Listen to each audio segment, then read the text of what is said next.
भैंसा शहर में ज़िले निर्मल के भैंसा शहर में कोरोना वायरस के मुतासिरीन में आए दिन इजाफा होता जा रहा है।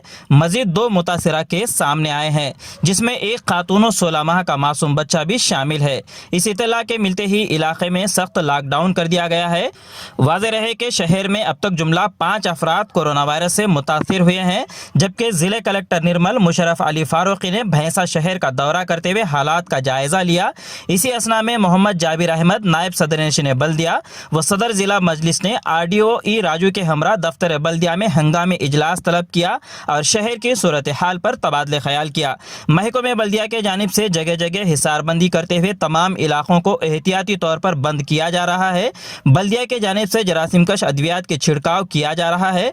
मोहम्मद जाबिर अहमद ने भैंसा की अवाम से लॉकडाउन पर सख्त अमल पैरा होने की सलाह दी है। भैंसा से मोहम्मद मुजम्मिल की रिपोर्ट।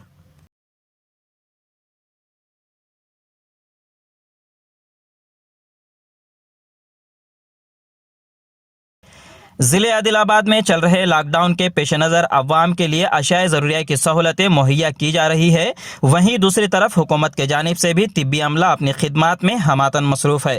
शहर में 104 गश्ती वैन के ज़रिए मरीज़ों में अद्वियात की तकसीम अमल में लाई जा रही है।